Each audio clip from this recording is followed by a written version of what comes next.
Hello दोस्तों, आज मैं मेंसुरेशन चैप्टर स्टार्ट करने जा रहा हूँ और इसका कुछ महत्वपूर्ण परिभाषा है। मेंसुरेशन बनाने से पहले इसको जानना ज़रूरी है। और यह वीडियो मेरा अच्छा लगे तो सब्सक्राइब करना और 10 दोस्तों में शेयर करना, ठीक है। यह यहाँ लिखा हुआ है क्या? मेंसुरेशन।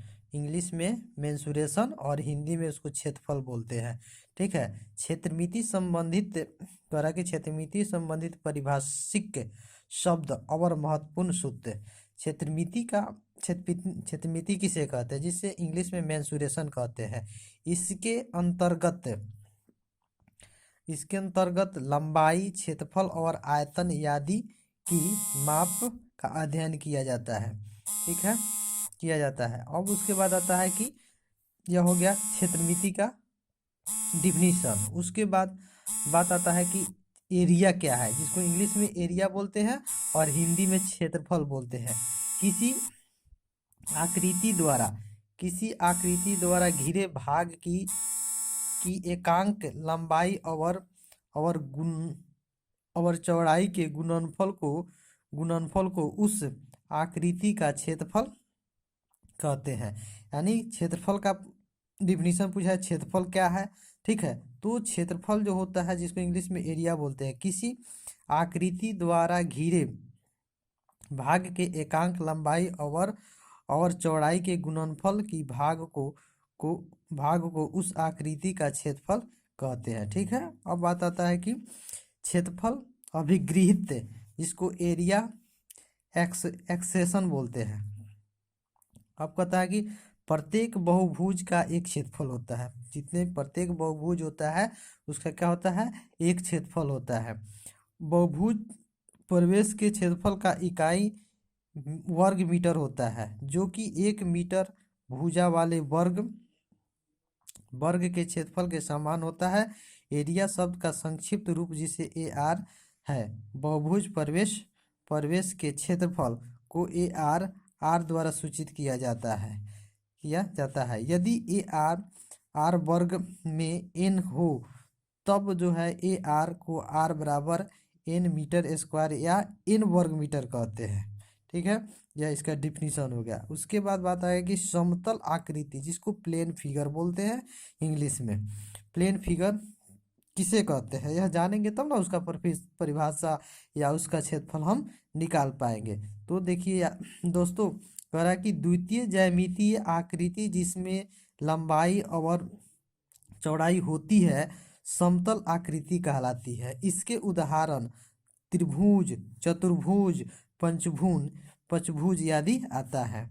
उसके बाद आता है कि घनाकृति, सॉलिड फिगर घनाकृति क्या है, सॉलिड फिगर किसे कहते हैं, और हम फिगर को देखकर घनाकृति कैसे पहचानेंगे कि यह सॉलिड फिगर है, या इसका क्षेत्रफल कैसे निकलेगा, ठीक है।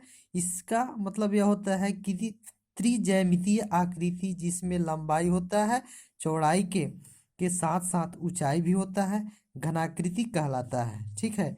इसके उदाहरण घन गोला, वृत्तीय बेलन आदि होता है, ठीक है। क्या होता है? घनाकृति सॉलिड फिगर किसे कहते हैं? त्रिज्यामितीय आकृति जिसमें लंबाई चौड़ाई के साथ साथ ऊंचाई भी होता है, घनाकृति कहलाती है। उदाहरण के लिए घन एवं गोला, वृत्तीय बेलन आदि होता है।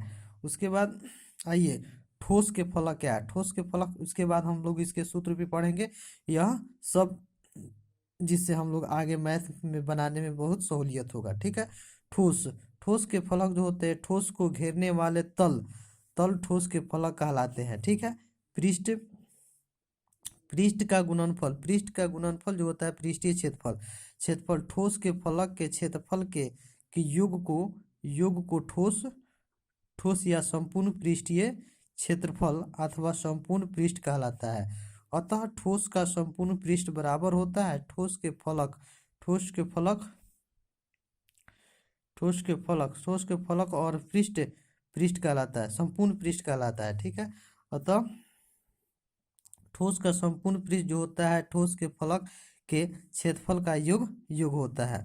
ठोस का आयतन क्या होता है? ठोस का आयतन जो होता है वॉल्यूम ऑफ सॉलिड, ठीक है। ठोस द्वारा आकाश में घेरे गए स्थानों की माप या ठोस का आयतन कहलाता है, ठीक है। ठोस द्वारा आकाश में घेरे गए स्थानों को ठोस माप आयतन कहलाता है, ठीक है।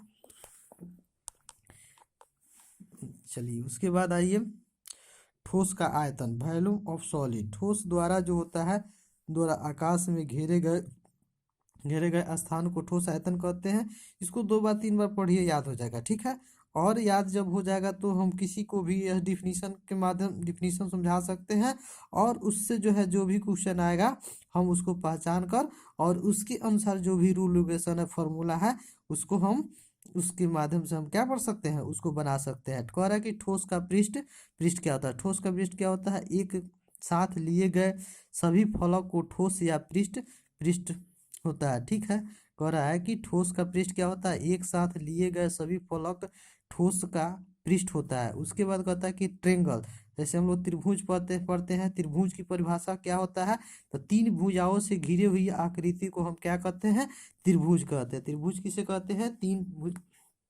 तीन भुजाओं से घिरी हुई आकृति को हम क्या कहते हैं? त्रिभुज कहते हैं। अब आता है कि आयतन क्या होता है? रेक्टेंगल। रेक्टेंगल क्या होता है? वह समानांतर चतुर्भुज जिसकी एक कोण समकोण हो आयतन कहलाता है। उसे हम क्या कहते हैं? आयतन कहते हैं, जिसको इंग्लिश में रेक्टेंगल बोलते हैं। रेक्टेंगल क्या होता है? समानांतर चतुर्भुज जिसकी कोण समकोण होता है, जिसकी कोण क्या होता है? जिसका कोण जो होता है समकोण होता है, समकोण कहलाता है। समानांतर चतुर्भुज इसका एक कोण समकोण हो उससे क्या कहते हैं? आयतन कहते हैं, ठीक है। रेक्टेंगल जो होता है वह समानांतर चतुर्भुज जिसका एक कोण समकोण हो आयतन कहलाता है। यानी चारों कोण जो होता है वह 90-90 डिग्री का होता है, उसे हम लोग आयतन कहते हैं। जिसके आमने सामने की भुजा भी क्या होता है? बराबर होता है, ठीक है। जैसे लंबाई जो होता है तो लंबाई बराबर होता है, चौड़ाई बराबर होता है। अब आता है कि स्क्वायर, जिसको इंग्लिश में स्क्वायर और हिंदी में वर्ग बोलते हैं। वर्ग क्या होता है? वह आयतन जिसका भुजा बराबर हो वर्ग कहलाता है। क्या कहलाता है? वर्ग कहलाता है, ठीक है। वर्ग जो होता है जिसकी चारों भुजाएं, ऐसे हमारा डिफिनीशन क्या है? वर्ग जो होता है जिसकी चारों भुजा बराबर हो, ठीक है, तो उसे हम वर्ग कहते हैं। जैसे 5 सेंटीमीटर का एक रेखा लेते हैं तो चारों तरफ से 5 सेंटीमीटर का रेखा होना चाहिए, नहीं, ठीक है, तो उसे हम वर्ग कहते हैं। उसके बाद आता है सर्कल। सर्कल माने क्या होता है? वृत्त क्या होता है? वृत्त एक निश्चित चाप लेकर किसी बिंदु ओ को केंद्र मानकर जो होता है खींची गई गोलाकार पथ को वृत्त कहते हैं। क्या कहते हैं? वृत्त कहते हैं।